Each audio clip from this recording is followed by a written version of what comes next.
À 6h45, Europe 1 vous répond. Thomas Soto. Ça commence donc ce matin presque partout. Ça se terminera le 2 août, voire le 23 août en Corse. Il y a quelques particularismes locaux.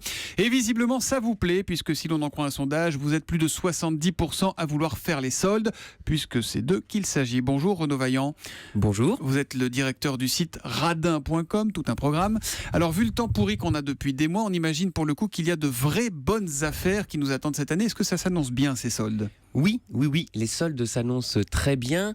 Les Français ont effectivement beaucoup attendu avec ce temps qui a été difficile ces dernières semaines et les dernières déclarations et sondages avant soldes annoncent des dépenses moyennes en hausse de 20% cette année par rapport à l'année dernière. Combien on dépense à peu près ? Est-ce qu'on sait le panier moyen des soldes ? Oui, le panier moyen. Alors on a plusieurs études chaque année. On est aux alentours de 200 € de dépenses moyennes pour les soldes, essentiellement effectivement sur des articles vestimentaires, des chaussures, de la beauté. C'est d'abord la fringue qui se vend toujours et encore les soldes, pour les soldes. ça reste un grand moment de déstockage. N'oublions pas d'où viennent les soldes. Ce sont des périodes de vente encadrées par la loi qui permettent normalement aux commerçants de déstocker. Et c'est vrai que donc de vendre à perte. Donc de vendre à perte. Voilà. C'est l'essentiel des soldes. C'est ce temps commercial qui permet de vendre à perte et donc normalement aux consommateurs de faire de vraies bonnes affaires. Mais attendez Renaud Vaillant, est-ce qu'il reste des bonnes affaires à faire ? Parce que le début des soldes, c'est une hypocrisie. Ça fait des jours qu'on reçoit tous des SMS, des invitations faussement privées, tout ça. Alors du flan, tout ça. Oui, il reste quand même des bonnes affaires. C'est vrai qu'on peut être perdu dans le flot promotionnel toute l'année. On parle de vente privée, on parle de promotion, de code promo, braderie, de braderie, etc. Néanmoins, il reste qu'au moment des soldes, comme vous le disiez et vous le rappelez, le commerçant peut vendre à perte. Donc c'est un moment où on peut trouver des affaires qu'on ne trouverait pas à d'autres moments de l'année. Alors, les commerçants, c'est un rendez-vous important pour eux. Ça pèse combien les soldes dans leur chiffre d'affaires, dans leur économie ? C'est un moment important effectivement, comme vous le disiez, pour les consommateurs. 3 Français sur 4 vont faire les soldes. Et pour les commerçants, ça reste un temps fort de consommation puisque ça peut monter jusqu'à 20% de leur chiffre d'affaires. À 20% de leur chiffre d'affaires annuel sur ces soldes d'été ? Sur les soldes, sur les périodes de soldes, tout à fait. D'accord. Question d'Uri sur Europe1.fr. Les soldes, est-ce que c'est plus intéressant sur Internet ou est-ce que ça, c'est une illusion ? Alors, je pense que on a deux pratiques. En magasin, vous avez des soldes intéressantes et vous avez toujours la possibilité de négocier, ce qu'on oublie. C'est vrai qu'on peut négocier des soldes en magasin. C'est vrai qu'on n'ose pas le faire. Et on n'ose pas le faire en France. On n'ose pas le faire. Donc vous pouvez, si vous avez 30% de remise, aller chercher le 40% de remise. Donc trouver des soldes en magasin très importantes. L'intérêt d'Internet, c'est le choix, la comparaison rapide et surtout la capacité de vérifier que le prix pratiqué en solde est bien un prix remisé parce que vous avez des moyens de vérifier le prix pratiqué dans les 30 derniers jours ou de comparer chez un concurrent en quelques clics.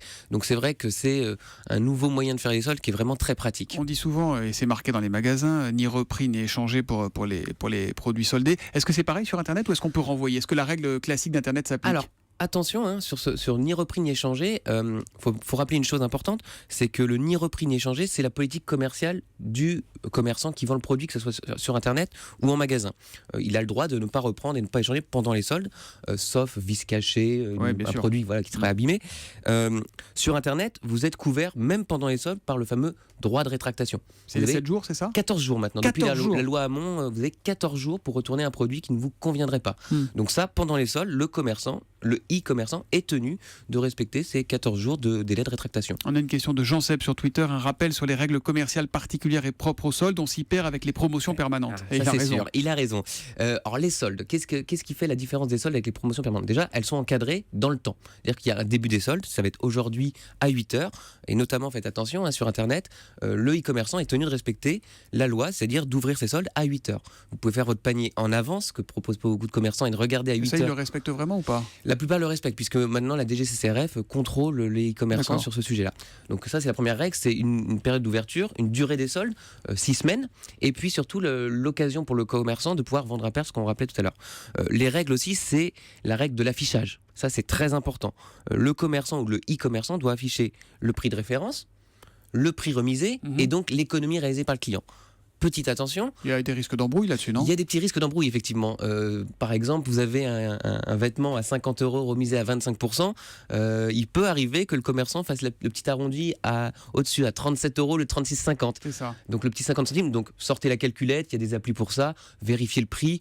mais la plupart du temps, quand même, les commerçants sont assez honnêtes sur l'affichage. On a une question intéressante de Valérie là sur Europe1.fr. Y a-t-il des bons plans sur les sites étrangers? Est-ce qu'il faut faire les soldes à l'étranger? D'ailleurs, est-ce qu'il y en a? Est-ce que c'est en même temps que chez nous? Oui, il y a des soldes à l'étranger. En fonction des pays, la réglementation est différente, les temps d'ouverture sont différents. On peut faire de bonnes affaires. On peut faire de bonnes affaires à l'étranger, notamment sur Internet. À nouveau, attention, il faut bien être prudent. Quand on achète à l'étranger, effectivement, il y a des frais de port souvent supplémentaires quand on achète sur Internet. Donc, faut faire attention parce que ça peut augmenter la facture. Il ne faut pas que les frais de livraison Tout à fait. rendent le produit plus cher. Et pensez aussi aux frais de retour parce que souvent, on achète beaucoup, on regarde et puis on va renvoyer. Si les frais de retour sont plus élevés et souvent plus élevés que si vous achetez en France, potentiellement des fois gratuit même, ça peut alourdir la facture et rendre les soldes moins intéressantes. La petite astuce, c'est vrai que c'est en Angleterre, traditionnellement les commerçants sont assez amateurs de grosses remises. Donc on peut trouver des 80%. Donc les sites anglais, c'est le bon plan, ça peut être un bon plan sur les sites anglais, mais attention effectivement frais de port et frais de retour. Alors dans les magasins virtuels ou réels, on peut avoir le même problème, c'est se faire arnaquer.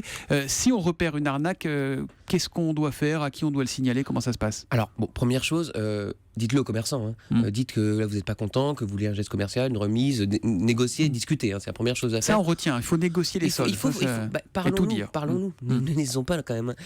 Bon, mais si le commerçant n'est pas sympa, il joue pas le jeu. Alors là, après, il y a des actions simples. Rapprochez-vous d'une association de consommateurs. Ils sont là pour ça aussi, pour vous aider, pour vous accompagner. Et puis, écrivez à DGCCRF, qui sont là aussi pour contrôler ces périodes de solde. La répression des fraudes, tout à fait. À nos auditeurs qui sont déjà dans les starting blocks, vous dites quoi? Il faut foncer avant l'ouverture de rideau de fer, là, juste avant 8h, ou on peut prendre son temps? C'est quand la meilleure période pour les soldes? J'aurais envie de dire c'est presque déjà trop tard. Il aurait fallu préparer ses soldes. C'est ça l'important, c'est en amont de repérer, de se faire sa liste, parce que c'est ça qui permet de ne pas céder à la panique, à la tentation. Et puis effectivement après, si le jour J, ne pas hésiter quand même à aller sur les sites, dans les magasins, parce que les vraies bonnes affaires vont quand même être là au début. Donc c'est maintenant, c'est pas au deuxième rabais qu'il faut.